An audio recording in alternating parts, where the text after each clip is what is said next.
I never thought a folding chair could change my life.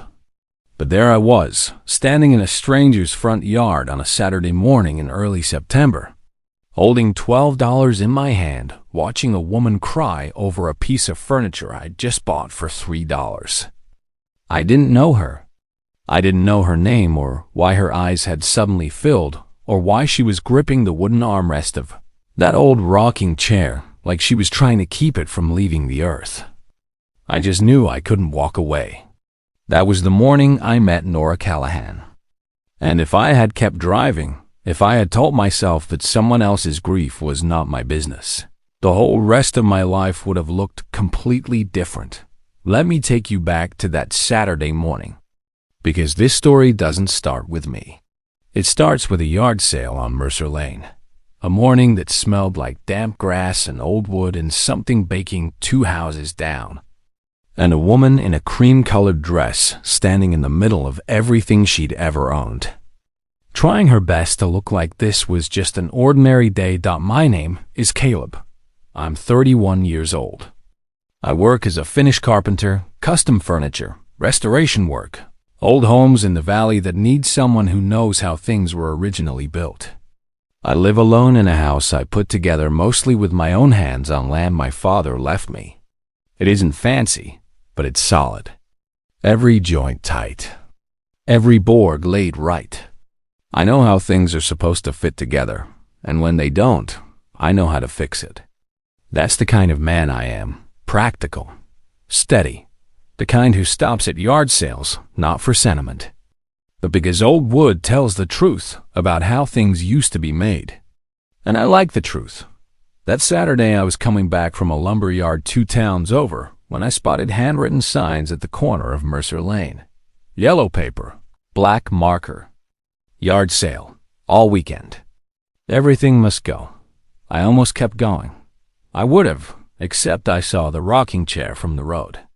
Even at 40 miles an hour, even through the window glass, I could tell it was old work. Real joinery. Not the flat-pack nonsense people call furniture these days. Something about the proportions, the way the arm curved down from the back post. You don't see that kind of care very often anymore. I turned the truck around. The yard was full. Lamps and stacked books, boxes of kitchen things wrapped in newspaper, a rolled-up rug leaning against the porch railing, clothes folded neat over a long table. Every price tag was written in red marker, the kind of handwriting that started precise and gave up halfway through. I walked slow between the rows. You don't rush a yard sale. You let the things tell you whether they matter. And then I saw her. She was standing near the far end of the yard, one hand resting on the back of the rocking chair, talking to a woman in a wide sun hat who was holding up a stack of old record albums. Nora was wearing a cream sundress, sleeveless. The fabric fitted close at the waist and falling loosely below the knee. 2 thin straps over her shoulders, a small gold necklace at her collarbone catching the light. Her dark hair was loose and fell past her shoulders. And she had the kind of face that didn't need the morning light to look the way it looked. Sharp cheekbones, dark brows. A mouth that was doing its best to hold a smile in place, even though the smile wasn't quite reaching her eyes. She was beautiful the way old wood is beautiful, quietly, solidly, without trying to announce itself. I walked to the rocking chair, crouched down and turned it, checked the joints at the arms, the spindles in the back, the way the seat had worn smooth and concave down the center from decades of use. Solid cherry wood, hand-shaped. Someone had spent real time on this, choosing the wood for the curve of the grain, cutting each piece to fit one specific other piece. No shortcuts. I turned the price tag over. $3.3 for a chair that had taken 100 hours to build. You know what you're looking at, she said. Not a question. I looked up. She'd stepped away from the woman with the records and was watching me examine her chair with an expression I can only describe as careful, like she was deciding whether I deserved an answer to a question I hadn't asked yet. Someone built this by hand, I told her. No machine rooting on the arms. See the way the grain follows the curve? They chose the wood for the shape. They knew what they were doing. Something passed across her face. Fast. Gone. My grandfather built it. A voice came out level, but only barely. He built most things in this house. I set the chair back down. Looked at her. Is that why you're selling it for $3? She didn't answer right away. Her gaze moved past me to the yard full of strangers sorting through the pieces of her life. It's priced to move, she finally said. Everything is. I paid her the $3. She tucked the bills into the pocket of her dress without counting them or looking at them, and that was when her chin started to tremble. It wasn't dramatic. It wasn't a full collapse. It was the quiet kind of crying that people do when they've been holding something too long and one small thing tips the whole weight of it over the edge.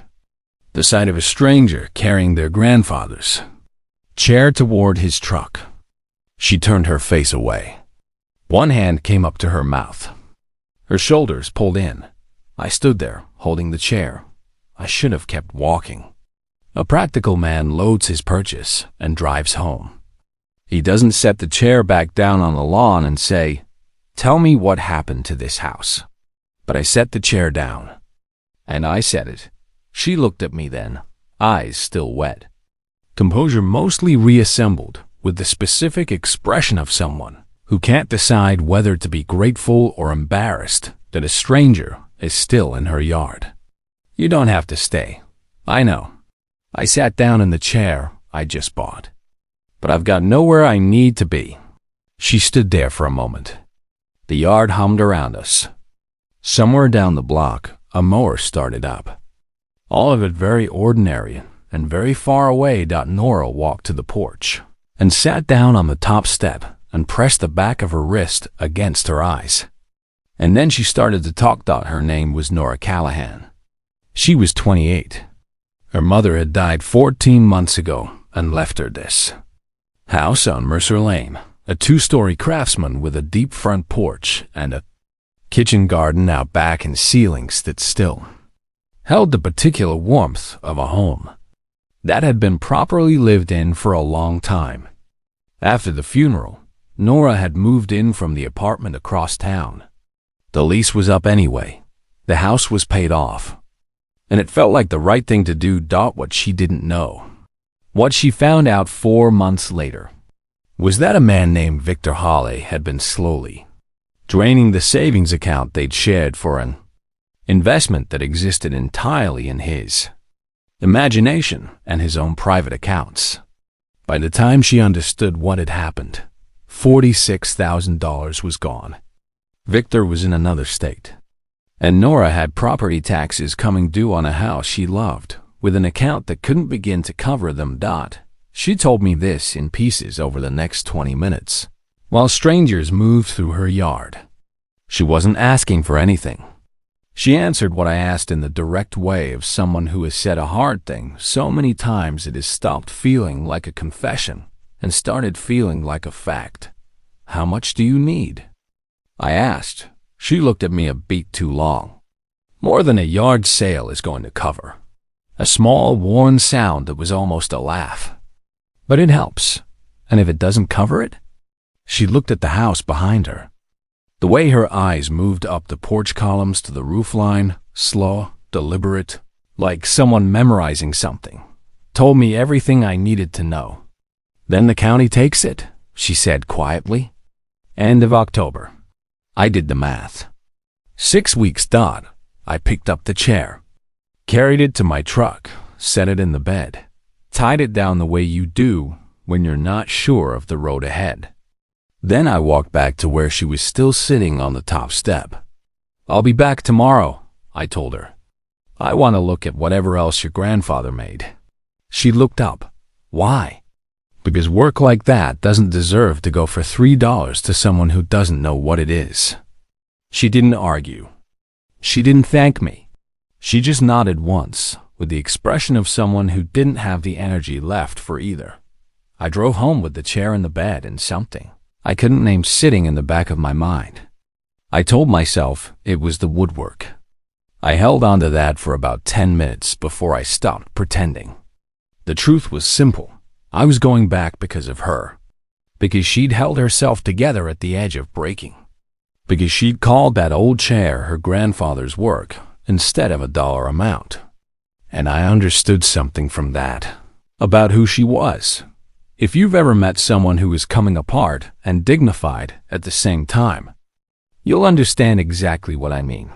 I went back Sunday, and Monday evening, and Thursday afternoon, because I was passing through the area. Or that was what I told myself, even though it added 20 minutes to the drive. The sideboard in the living room was also cherry, also hand-built, with dovetail drawers that fit like a closed fist and brass pulls gone green at the edges.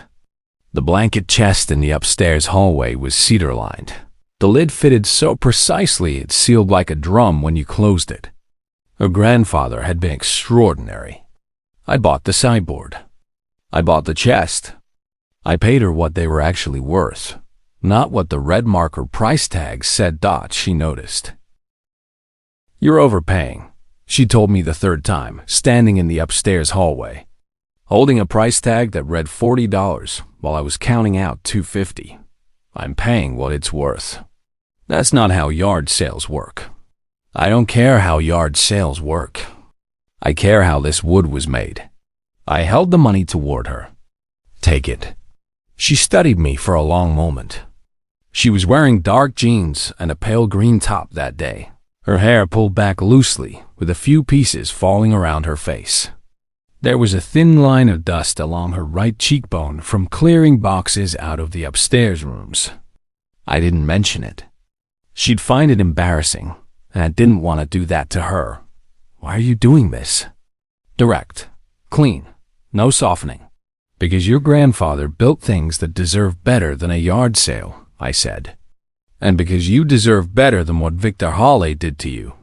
She went very still. "I didn't tell you his name. You mentioned it Monday when you were talking about the account." She was quiet. Then she took the money and put it away and turned to look at the hallway, the bare shelves, the blank walls with their pale squares where pictures had hung for years. "I feel like I'm selling pieces of her," she said. "Every time something leaves, it's another piece of her that goes with it." I understood that.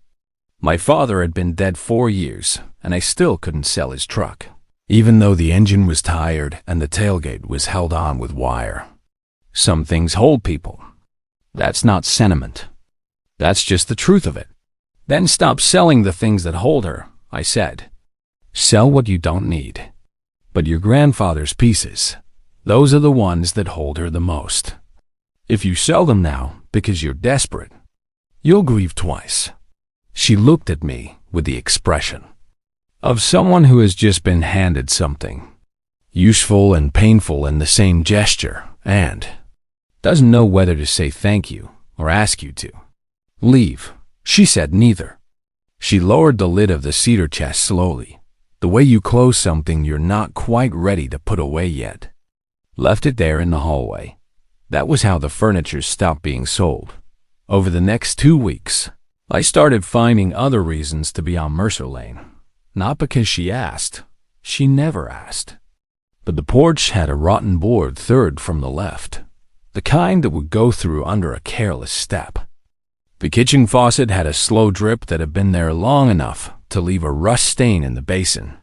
The back gate had dropped on its hinge and dragged every time it swung open. Old houses are honest about what they need. I had the tools in my truck. The work was simple. One morning, I was replacing the rotten porch board when she came outside with 2 cups of coffee. She sat on the step above me and watched me work in the easy way you watch someone when you've decided they belong in the frame. After a while, she said, almost to herself, "My dad used to do this. Just fix things," without making it a whole conversation about how helpful he was being. She paused. "He died when I was 11. What happened?" "Car accident." The flat delivery of someone who has said a hard thing so many times it has stopped being a wound. My mom kept this house going by herself for 17 years after that. 2 jobs, never missed a payment. She would hate knowing I'm in this position. She worked so hard to leave me something, and she stopped. I let someone take it. You trusted someone, I said, without looking up. That's not the same thing. The silence after that had weight to it. The good kind. The porch board went in clean. I tested it 3 times. Solid. I picked up my coffee and sat on the railing. And she was still on the step, and the morning was bright between us, and I thought, this is what I want more of. Not a declaration. Just this. Coffee and a fixed porch, and a woman who talks to me like. What I say might matter. What I didn't know was that Victor Holly was not finished. Nora called me on a Wednesday evening, the first time she'd ever called. We'd only ever talked in person. Her voice on the phone had that careful quality, like someone walking across ground they weren't sure would hold. Victor came to the house today. I set down the plane I was holding. What did he want? He says he can get the money back, that the investment just needs 30 more days. He also says, a pause. He says he still loves me. There was a specific thing that happened in my chest when she said that. I didn't name it. I just waited. He's very convincing. He always has been. He made losing $46,000 sound like a misunderstanding that was almost corrected. Is that what you think it is? No. Immediate and quiet. I know exactly what he is. If I keep saying no and he disappears again, and October comes, and the house is gone, her voice frayed. What do I do, Caleb? It was the first time she'd said my name like that. Not for introduction. Not for identification. The way you say someone's name when you actually need them. You say no, I told her. Change your locks and don't open that door again. What if he's telling the truth? He's not. You can't know that. Nora, I said it carefully. A man who took $46,000 from a woman who trusted him doesn't deserve 30 more days. He deserves a lawyer and a short conversation. She was quiet. I want to believe the farm is savable. The farm? So quietly. That's what Mom always called it. Just a house in the yard. But she had her tomatoes in the back. Old habit.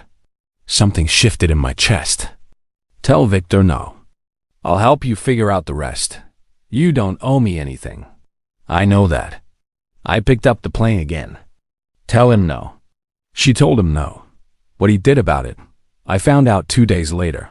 I arrived at Mercer Lane and saw a black sedan at the curb. I parked behind it and went around back. Victor Holly was near the kitchen door, hands in the pockets of a jacket that probably cost more than my truck payment. Around 35, the kind of good-looking that comes with careful maintenance and no particular reason for humility. He turned when he heard the gate. You must be the carpenter, he said. The way he used that word told me everything I needed to know about him.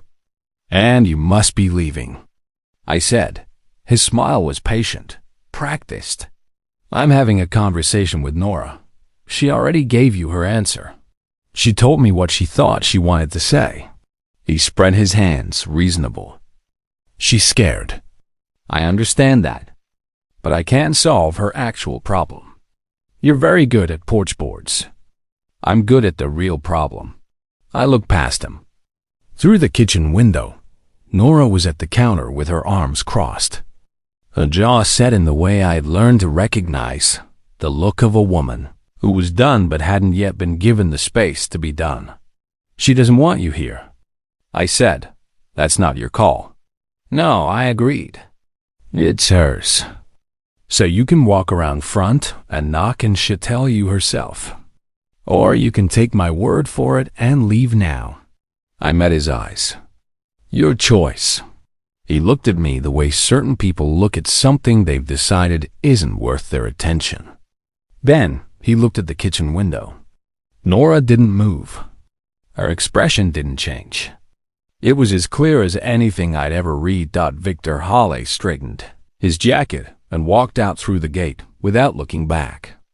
I heard the sedan start and pull away. When I came inside, Nora was still at the counter, arms still crossed, but the tightness had gone out of her jaw. "You didn't have to do that," she said. "I know. I opened the refrigerator the way you do when you've been somewhere long enough to know where things live. Eggs, salsa, a wedge of cheddar. Have you eaten today?" She looked at me like this was a question she hadn't been prepared for. "I had coffee. That's not eating." I set everything on the counter. "Sit down." She sat, and there was something about that, the way she simply let herself be taken care of, that settled something in me I hadn't known was unsettled. We ate eggs and she told me Victor had been there for an hour before I arrived.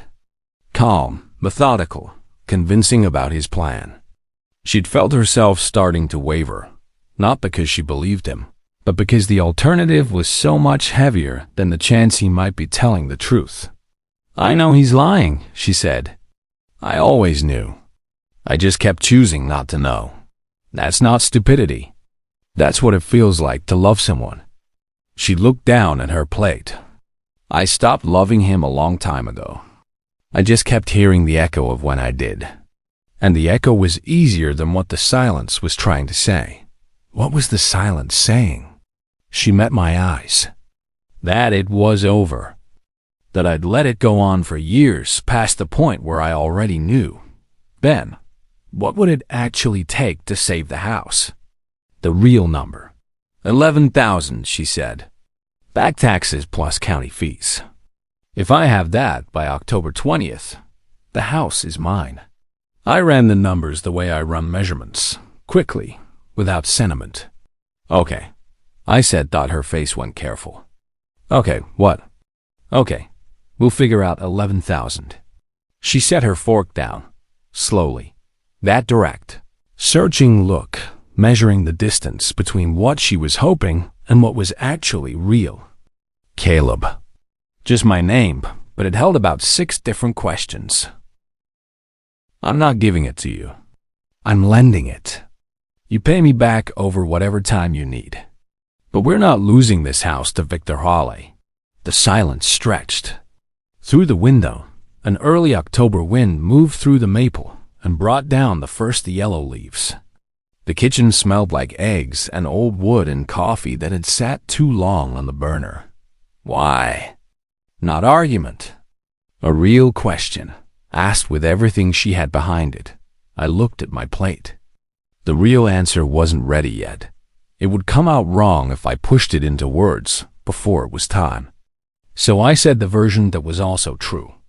Because your grandfather built things that deserved to stand in this house. Because your mother grew tomatoes in that yard for 17 years alone. Because the right things deserve to stay standing. She was quiet so long I thought she might cry. When she looked up, her eyes were dry, and something in her face had shifted. Not just relief. Something deeper. "Caleb. Softer now." "Yeah.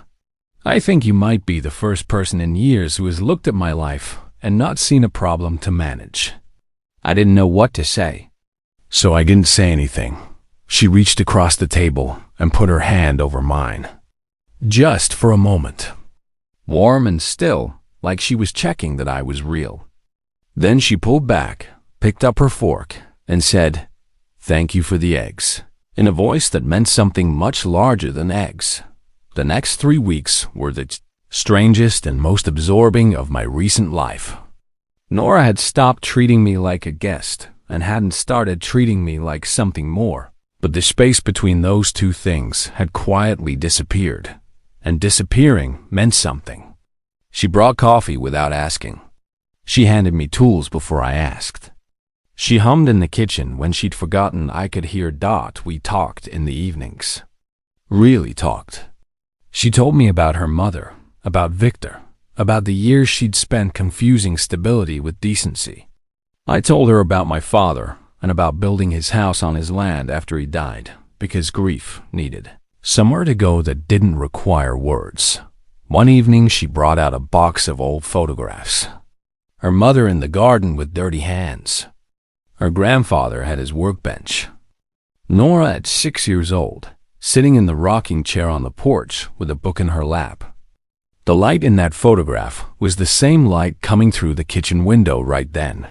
She used to say the tomatoes told you everything about a summer, Nora said, touching the edge of it. Good soil, good water, no shortcuts. She said people were the same. She was right. Nora looked at me. Not the measuring look, something softer. You can keep talking, you know. You don't have to stop every time you say something that's also about me. I laughed. The first time I'd laughed on Mercer Lane. What Victor Holly did next, I found out on a Thursday morning, a week before the October deadline.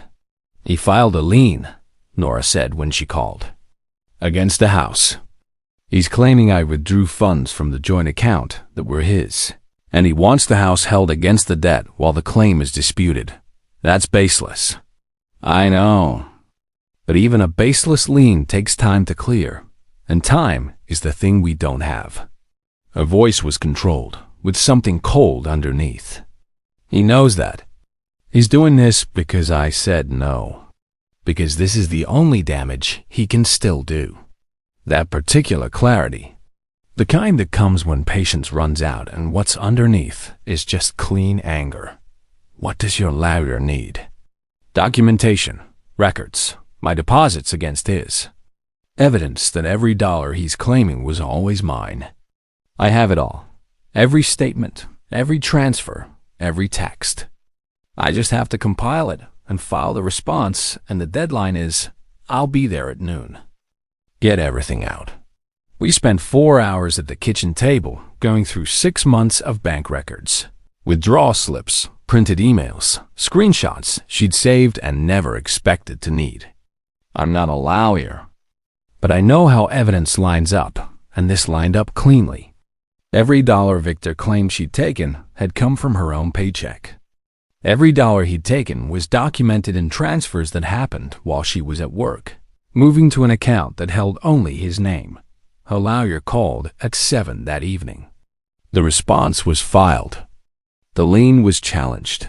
After the call, Nora sat across from me with her hands flat on the table. She looked more tired than I'd ever seen her. Not the tired of someone who gave up. The tired of someone who has been fighting without rest and has just reached the moment where the fight is almost over and doesn't quite know what to do with the stillness. It's going to be okay, I said. She looked at me. For a long still moment she looked at me, and I understood she was deciding something. I could see it moving through her face the way decisions do when the cost has finally become survivable. Caleb. Different from before. Not careful. Not controlled. Just open. Yeah, I don't want to talk about the house. Her hands stayed flat on the table. I want to ask you something, and I need you to answer me honestly. Okay, why are you here? A real question with all of her behind it. Not the porch board answer. Not the grandfather's chair answer. The actual reason. The kitchen was quiet around us. The late October light came through the window above the sink and caught the dust in the air and made everything look the way certain moments do. Like you'll remember exactly how it felt to stand inside it. Because the first morning I came back, I told myself it was the wood, I said. The second time, it was the fence. By the third time, I'd stopped telling myself anything at all.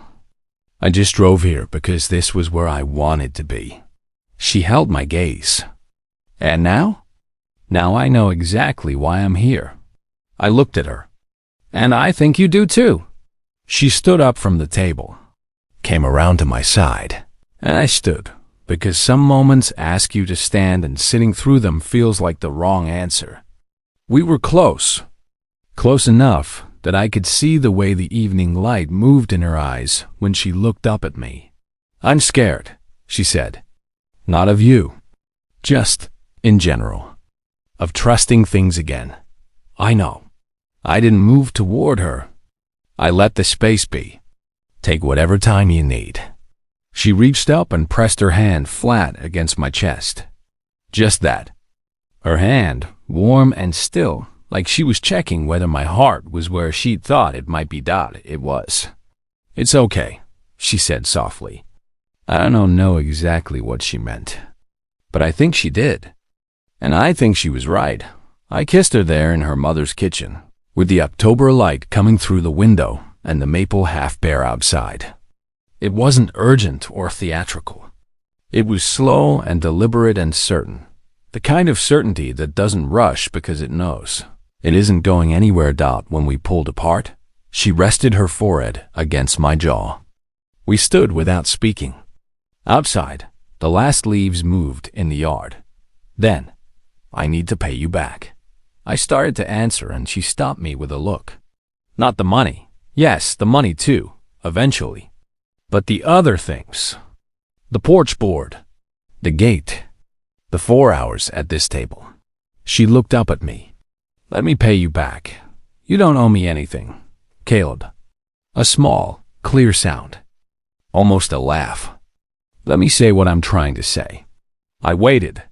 I want to pay you back by not wasting any of it, she said. By not making you regret it. By staying. I looked at her for a long moment in the quiet kitchen. That's not payment, I said. That's everything. The lien was dismissed 11 days later. The county received the tax payment on October 19th, 1 day before the deadline. The house on Mercer Lane stayed exactly where it had always been, where her mother had left it, where her grandfather's hands were still in every fitted, joint and smooth-worn surface. That week, I took the rocking chair back to my workshop, stripped it, sanded it down to the grain, re-oiled the cherry until the color came back to what it had always wanted to be. When I carried it back to the porch on a cold November morning and set it down, Nora stood in the doorway and looked at it for a long time without speaking. The grain ran clean in the low winter light. Every spindle sat right. It looked the way it had always been meant to look. It's beautiful, she said. It always was. It just needed some attention. She looked at me then. You could have kept it. I could have. I looked at the chair. But it belongs here. I built a second chair at the end of November. From a plank of cherry I'd been holding back in my shop for 2 years, waiting for something worthy. I built it the way her grandfather had built things. No shortcuts. Every joint fitted by hand. The wood chosen for the grain. 3 weeks of evenings. When I set it on the porch beside the original, 2 chairs where there had been one, Nora came outside in her coat, against the November cold, and stood looking at them. You built me a chair, she said. So neither of us would have to sit alone. She turned toward me with the expression I'd come to know well, deciding between the serious answer and the lighter one. She decided. That might be the most romantic thing anyone has ever said to me. Good. I held out my hand. Come sit down. She sat in her grandfather's chair, and I sat in the one I'd built beside it. And we drank coffee in the November morning with the maple bear. Overhead and the yard quiet around us, and how solid are our backs. My mom would have liked you, she said. After a while, what makes you say that? She liked people who fixed things without needing anyone to notice. And she liked people who stayed. I looked out at the yard, the level gate, the porch boards that held, the beds out back where the tomato stakes still stood. Waiting for spring, I had spent my whole working life building things meant to last. Floors, frames, tables, the bones of rooms that were supposed to hold families and years and ordinary days. I'd always thought that was the work. Building something solid, fitting the joints right, making sure it would stand. But sitting there on that porch in November with Nora's shoulder close to mine and the morning light coming through bare branches, I understood something I hadn't quite known before. The most important thing I'd ever built was the habit of coming back. A year after the yard sale, we repainted the porch railing together. She wanted white. I wanted the original gray. We argued about it the way people argue when the argument is actually pleasant, because it means you both care. We compromised on something between the two, a color that didn't have a name, which Nora said was appropriate because most of the best things don't. The tomatoes came back in the summer, planted in the same beds her mother had used, and by August they were heavy and dark red on their stakes. One evening, I came through the back gate, and she was in the garden in the warm light. Her dark hair loose around her shoulders, her dress fitted at the waist. Her arms full of tomatoes she was carrying toward the kitchen, laughing at something I'd said that wasn't even particularly funny. The light caught her and the tomatoes, and the way she turned to look back at me over her shoulder, and I stood at the gate and thought, this is what all of it was for. Not the chair or the house or any of the practical things I'd told myself. I was there for this, her laughing in her mother's garden, the smell of warm soil, a yard that stayed itself because a man turned his truck around on a September morning when he should have kept driving. Some people think love is made of grand moments. The right words in the right light, the perfect gesture, the thing you'll tell people at dinner parties for years. And maybe sometimes it is. But the truest version of it looks to me like something smaller and more durable. A man who keeps showing up. A woman who still wants him there. Work done quietly, because the right things deserve to stay standing. I still had the original rocking chair on the porch. The one her grandfather built. The one I paid $3 for on a Saturday morning in September when I could have kept driving and didn't.